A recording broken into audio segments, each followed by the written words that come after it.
नमस्कार दोस्तों, आज हम बात करने जा रहे हैं आरपीएससी जेएलओ एग्ज़ाम 2023 के पेपर 1 के बारे में। आप चाहे किसी भी एग्ज़ाम की तैयारी कर रहे हो और उस एग्ज़ाम में यदि पॉलिटी से रिलेटेड क्वेश्चंस आते हैं तो आपके लिए ये पेपर देखना बहुत ज़रूरी है। काफ़ी अच्छे क्वेश्चंस इस पेपर में पूछे गए हैं, तो आइए शुरुआत करते हैं।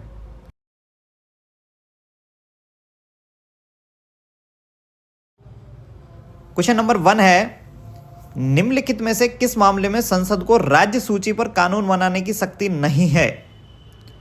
ऑप्शन नंबर 1 है, सार्वजनिक हित में यदि राज्यसभा द्वारा ऐसा घोषित किया गया हो, आपातकाल लागू होने पर, अंतर्राष्ट्रीय समझौतों को लागू करना, 2 राज्यों की सहमति होने पर। इसमें जो ऑप्शन नंबर 2, 3, 4 हैं, आपातकाल, अंतर्राष्ट्रीय समझौतों को लागू करना और 2 राज्यों की सहमति होने पर, इन तीनों ही स्थिति में संसद राज्य सूची पर कानून बना सकती है। जो ऑप्शन नंबर 1 है, इसमें इसने थोड़ा सा घुमा दिया है।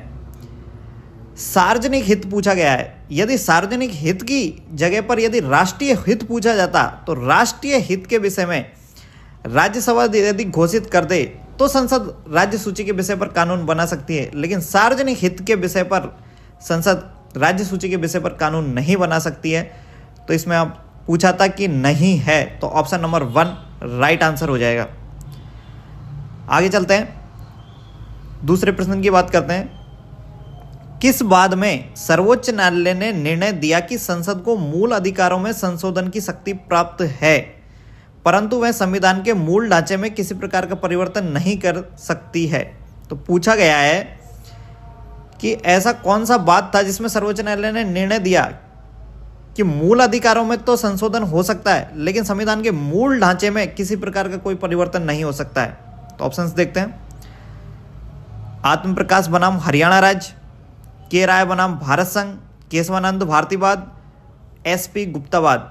तो ये सर्वोच्च न्यायालय का जो निर्णय था ये केशवानंद भारतीवाद में दिया गया था। तो ऑप्शन नंबर 3 राइट आंसर हो जाएगा।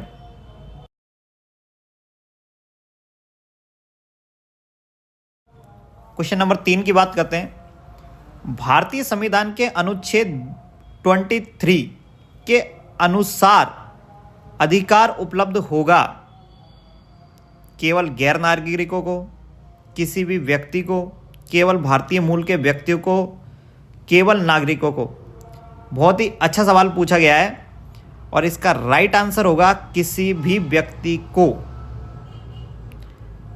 नेक्स्ट क्वेश्चन नंबर 4, भारत की प्रभुता, एकता और अखंडता की रक्षा करने और उसे अक्षुण्ण रखने के मूल कर्तव्य को अनुच्छेद 51 के में किस स्थान पर रखा गया है? ऐसे प्रश्न आजकल आरपीएससी पूछने लगी है, इसलिए किसी भी एग्जाम की तैयारी करते समय मूल कर्तव्यों को आपको लाइन से याद करना पड़ेगा। पहले नंबर पे कौन सा है, दूसरा, तीसरा, चौथा, 5वां। तो ये जो पूछा गया है भारत की प्रभुता, एकता और अखंडता की रक्षा, ये तीसरे स्थान पर रखा गया है इसको। तो ऑप्शन नंबर 2 राइट आंसर हो जाएगा।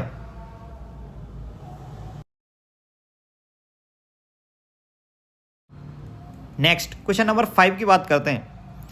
वे समस्त विधियां जो मूल अधिकारों से असंगत है संविधान के लागू होने की दिनांक से प्रभावहीन हो जाती है किंतु मृत नहीं होती है।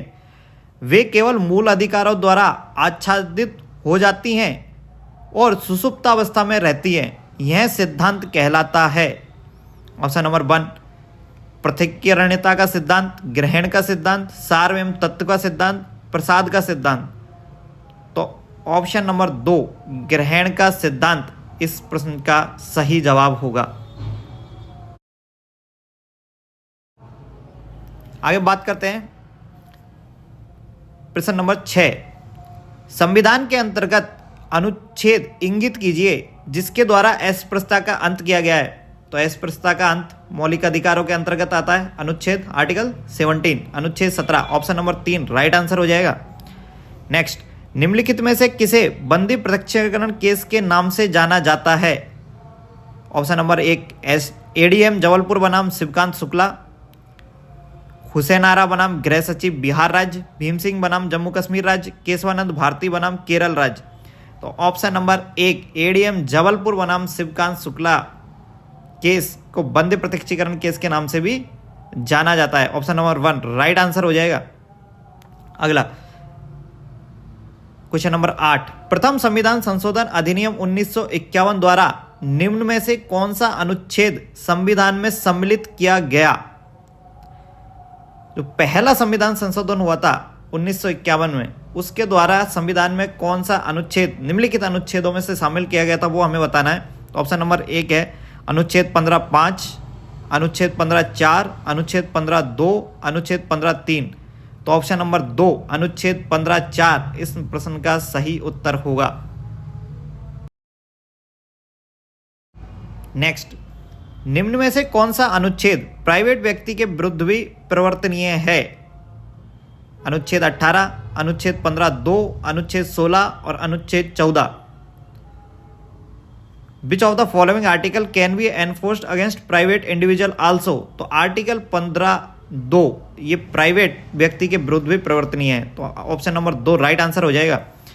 नेक्स्ट, प्रश्न नंबर 10 की बात करते हैं। निम्नलिखित में से किस मामले ने ए.के. गोपालन केस में दिए गए बहुमत के निर्णय को अधिप्रभावी कर दिया?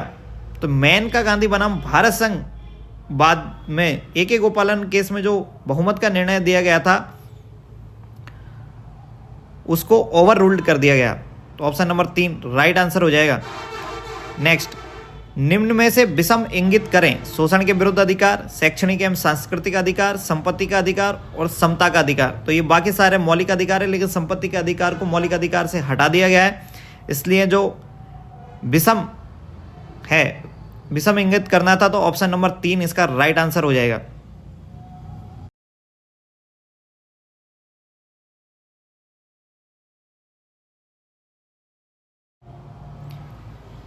नेक्स्ट, भारतीय संविधान का कौन सा अनुच्छेद समान कार्य के लिए समान वेतन महिलाओं एवं पुरुष दोनों के लिए प्रावधान करता है?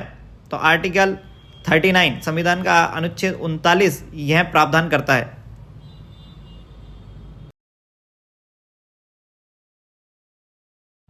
अगला प्रश्न है, एक ही अपराध के लिए एक से अधिक बार अभियोजित और दंडित करने पर रोक।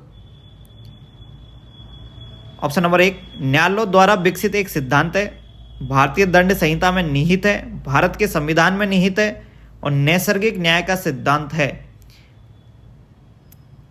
यानी आप एक ही अपराध के लिए व्यक्ति को एक से अधिक बार अभियोजित और दंडित नहीं कर सकते। तो ये किस में उल्लेखित है? तो ये भारत के संविधान में निहित है। ऑप्शन नंबर 3 राइट आंसर हो जाएगा इसका। नेक्स्ट, अनुच्छेद 13(2) में उल्लेखित है कि ऐसी विधि निर्माण की जाती है जो संविधान के भाग का उल्लंघन करे, उल्लंघन की सीमा तक शून्य होगी। तो भाग 3 इसका सही उत्तर होगा, ऑप्शन नंबर 2।